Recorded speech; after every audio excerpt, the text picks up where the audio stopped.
आज़ादी की कभी शाम नहीं होने देंगे, शहीदों की कुर्बानी कभी बदनाम नहीं होने देंगे।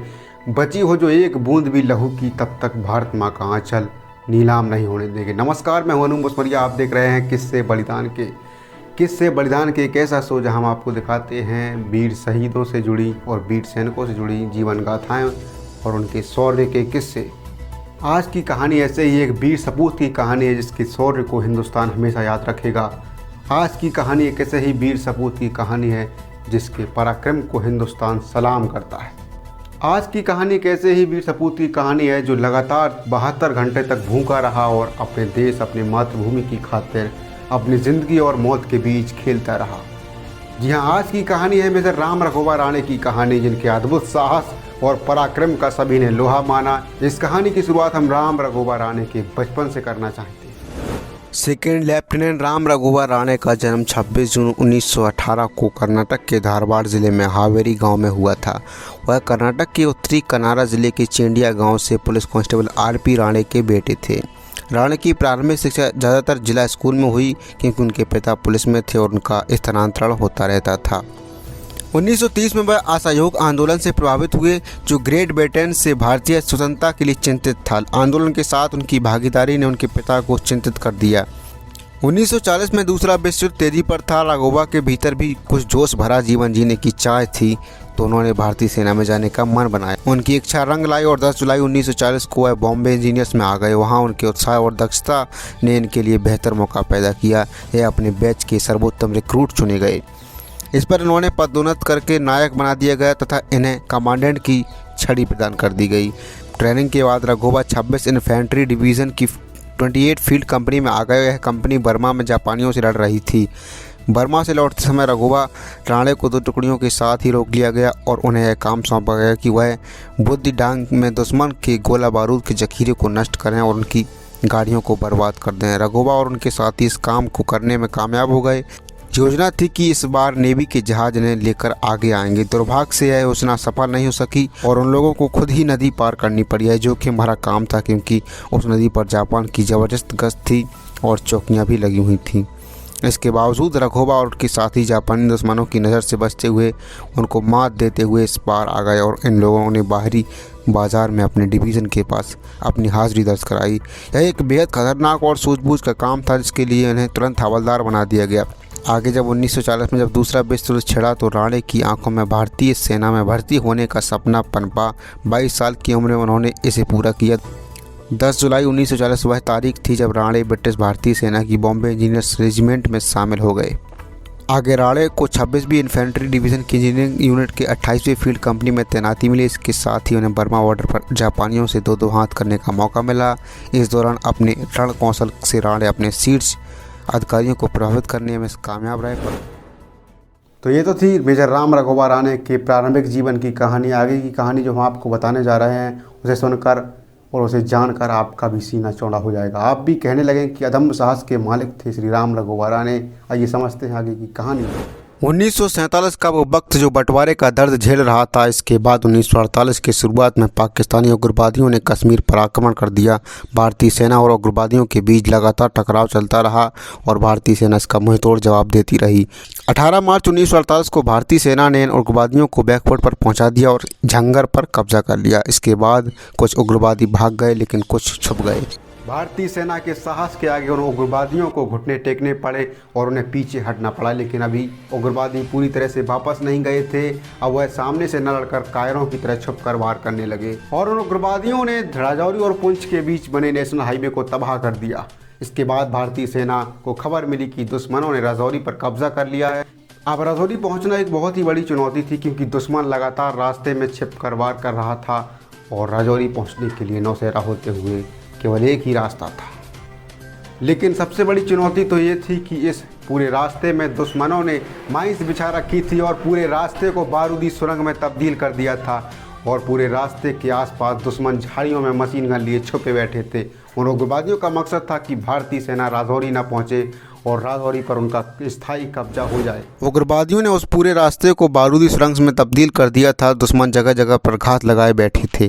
भारतीय सेना के लिए राजौरी पहुंचना बेहद मुश्किल था। उस समय भारतीय सेना की सबसे बड़ी चुनौती राजौरी पहुंचना ही था। भारतीय सेना को पता चल चुका था कि दुश्मन ने पूरे रास्ते में बारूद बिछा रखी है, इसलिए बड़ी संख्या में सेना का पहुंचना बहुत ही मुश्किल है। दुश्मनों ने रास्ते में माइंस बिछा रखी थी और जहां भारतीय सेना मौजूद थी वहां से राजौरी की दूरी करीब 11 किलोमीटर थी। रास्ता बेहद खतरनाक था, काम बेहद मुश्किल था, लेकिन नामुमकिन नहीं था। अगर भारतीय सेना जल्द ही राजौरी न पहुंचती तो दुश्मन राजौरी पर स्थायी कब्जा कर लेते। उसके बाद भारतीय जवानों ने रणनीति बनाई और बेहद खतरनाक काम को अंजाम देने की ठान ली। भारतीय सेना ने रणनीति बना ली थी कि अगर राजौरी पहुंचना है तो सबसे पहले इस बारूदी रास्ते को क्लियर करना होगा और सभी माइंस को डिफ्यूज़ करना होगा। काम बहुत ही मुश्किल था और ख़तरनाक भी। आइए समझते हैं आगे की कहानी।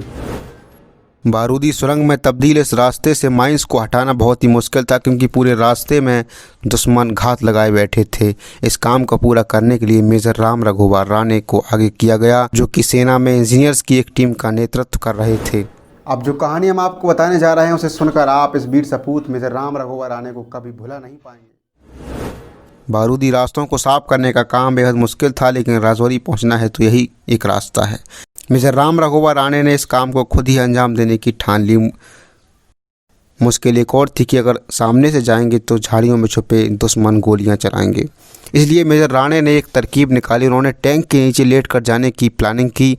ये काम बेहद ख़तरनाक था। अगर टैंक के पहिए के नीचे आ गए तो मौत, अगर दुश्मन की गोली लगी तो मौत। रास्ता बहुत ही मुश्किल था, लेकिन राणे की देशभक्ति और मातृभूमि की रक्षा उन्हें इस काम को अंजाम देने के लिए प्रोत्साहित करती रही और उन्होंने काम शुरू कर दिया। अब बारूदी रास्ते को साफ करने का काम श्री राम रघुवर राणे को दे दिया गया और इस मिशन को अंजाम देने के लिए उन्होंने बॉम्बे इंजीनियर्स के कमांडोज की एक टीम बनाई और पूरे मिशन को अंजाम देने के लिए वो मैदान में आ गए और इस पूरी टीम को राम रघुवर राणे ही लीड कर रहे थे। अब राणे और उनके कुछ कमांडो टैंकों के नीचे लेटकर रस्सी के सहारे चल रहे थे और माइंस को डिफ्यूज़ कर रहे थे।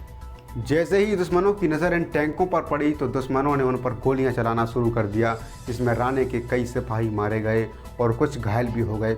खुद राम रघुवर राणे भी घायल हो गए, लेकिन कमाल है उनके साहस को और धन्य है वो वीर सपूत जो घायल होने के बाद भी इस काम को अंजाम दे रहा था। एक तरफ वो माइंस को डिफ्यूज़ कर रहा था और दूसरी तरफ दुश्मनों को तबाह कर रहा था और टैंक के नीचे लेटकर हाथों और रस्सी के सहारे चलकर आगे बढ़ रहा था। कमाल है उसका साहस और नमन करते हैं ऐसे वीर सपूत को और इसकी जवानी को। मेजर राम रघुवर राणे लगातार इस काम को अंजाम दे रहे थे। चारों तरफ मौत थी, लेकिन फिर भी वो भारत माँ का लाल संघर्ष कर रहा था। वो लगातार 72 घंटे तक जागता रहा और इस काम को बगैर कुछ खाए अंजाम देता रहा। कमाल है वो जवानी जो 72 घंटों तक बगैर कुछ खाए और बगैर सोए अपने रास्ते से बिल्कुल भी नहीं भटका और लगातार माइंस से डिफ्यूज़ करता रहा और इस काम को पूरा भी किया। इस काम को पूरा करने में राणे के कुछ साथी भी शहीद हो गए और कुछ सैनिक घायल भी हो गए, लेकिन मौत भी इस जाबाज का कुछ न बिगाड़ सकी और उन्होंने इस काम को सफलतापूर्वक अंजाम दिया। और इसके बाद भारतीय सेना बड़ी तादाद में आगे बढ़ी और राजौरी पहुंचकर दुश्मनों को खदेड़ दिया। फिर से राजौरी पर भारतीय सेना ने कब्जा कर लिया और तिरंगा फहराया। इसके बाद मेजर राम रघुवर राणे को परमवीर चक्र से सम्मानित किया गया और परमवीर चक्र पाने वाले पहले जीवित व्यक्ति बने। इसके बाद भी वो सेना में बने रहे ऊंची पोस्ट पर। इसके बाद 1971 में वो रिटायर्ड हो गए। इसके बाद 1994 में पुणे के एक अस्पताल में उनका निधन हो गया और ये भारत माँ का लाल हमेशा के लिए दुनिया को अलविदा कह गया। एक जवान जो सरहदों की हिफाजत के लिए और भारत माँ के हर नागरिक की सुरक्षा के लिए सीमा पर तैनात होता है, तब वह कभी भी ये नहीं सोचता कि हम हिंदुओं के लिए खड़े हैं या फिर मुस्लिम्स के लिए खड़े हैं, बल्कि उसके दिमाग में हर पल हिंदुस्तान में रहने वाले हर शख्स की, हर नागरिक की सुरक्षा का ख्याल रहता है।